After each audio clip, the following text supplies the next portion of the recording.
Welcome to the All-Time Stories channel. It so happens that Christmas and New Year are the brightest holidays in the life of every person. We look forward to the good spirits of winter and have known since childhood that hard-working elves help Santa Claus. But this did not always happen and not everywhere. Many holidays celebrated today are rooted in the deep pagan past and are in one way or another connected not only with astronomical dates, but also with the heroes of ancient beliefs. It happened that Santa's companions had horns growing on their foreheads, blood dripping from their fangs, and children's heads sticking out of bags with gifts. Krampus comes from German and Alpine folklore of the 11th to 14th centuries. Although there are references to Krampus in pre-Christian German tales and was associated with the arrival of winter and decreasing daylight hours, thus he personified the evil spirit of winter.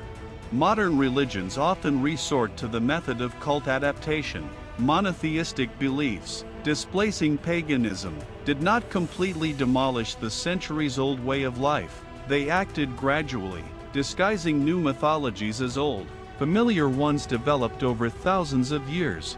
So many ancient holidays turned into festivities before Lent. Most pagan holidays have undergone significant changes over time, including winter ones. However, in old Europe the ancient spirits of winter turned out to be so tenacious that they fit into the Christmas holiday as full participants, albeit rather strange ones. Krampus, who came from the most ancient pagan holidays, can rightfully be considered one of the most prominent and popular demons of Christmas.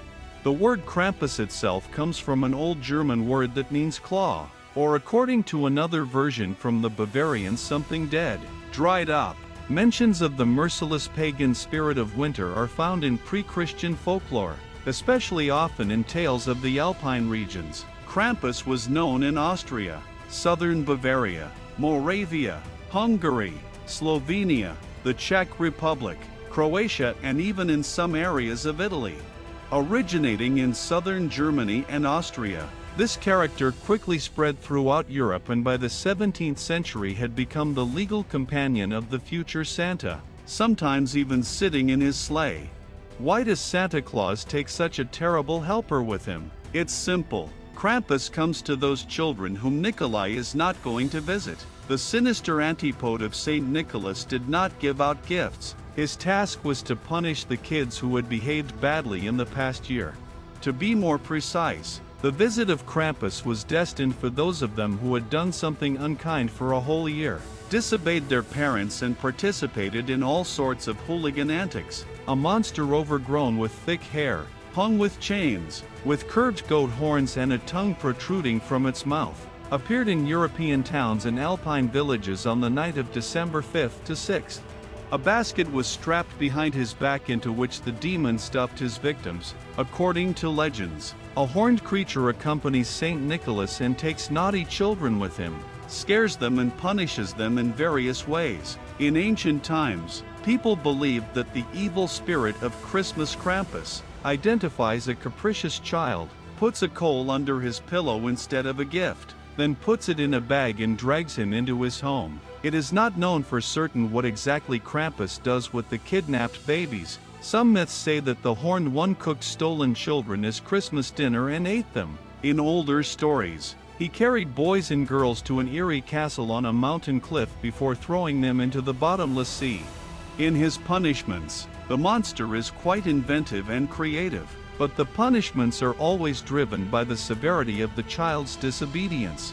Krampus is always associated with Santa Claus. According to some myths, they were originally brothers. According to others, best friends. In the old days there was a version that the horned creature was a foundling who was raised by Santa from early childhood. However, over time, these characters, for some reason, moved away from each other and became complete opposites. That is why the creature is often called a double of Santa Claus. Krampus always has several attributes with him. Birch rods, with which he is ready to whip a naughty child at any moment, as well as chains that excuse bells of various sizes. Sometimes the creature appears with a huge bag or basket on its back, intended for kidnapping children. The demon's hands are covered with tenacious claws, from which it is impossible to hide or escape. One of the most common legends about Krampus tells the secret of his birth. As it notes, the mother of the monster was the Scandinavian goddess Hel. Some researchers suggest that Krampus is a relative of the satyrs described in ancient Greek legends. Apparently, this image evoked associations in the person's imagination with something terrible and punishing. It is believed that the custom of giving gifts at Christmas was formed under the influence of winter fairs. Along with them, the fashion for Krampus spread.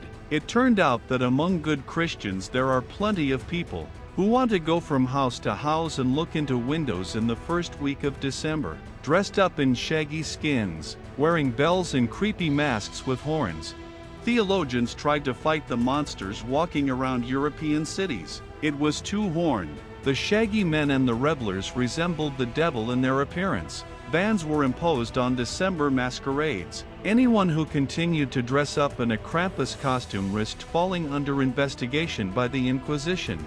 At the beginning of the 19th century, the legend of the Alpine Devil, along with other German pagan stories, was described allegedly by makeup in the book Germanic Mythology. By the end of the century, the production of stamps had already begun, and then gift cards with the image of the Christmas devil. The subjects of such postcards were often frivolous and even overtly sexual. The last attempt to ban the Alpine demon was made in Austria in the first half of the 20th century. However, the ban did not last long, and after a couple of decades, Krampus firmly took his place in the New Year's festivities. If during the times of paganism and the Middle Ages, dressing up as the dark spirit of winter had a sacred meaning, now the parade of Christmas devils has turned exclusively into entertainment. The image of Krampus has undergone total commercialization. Hundreds of stores sell horned monster costumes, and master carvers make original masks for good money. Bunches of gilded roses are sold at bazaars and used as an element of Christmas indoor decor. Krampus becomes a movie star and a participant in various shows. The bright and at the same time creepy image of Krampus is reflected in world culture. It was often used by creative figures, directors and screenwriters. You can find references to Santa's antipode and Nicholas the Wonderworker in many films and TV series. Thank you very much for watching. Subscribe to the channel. Leave your thoughts in the comments and give it a thumbs up. See you soon, friends.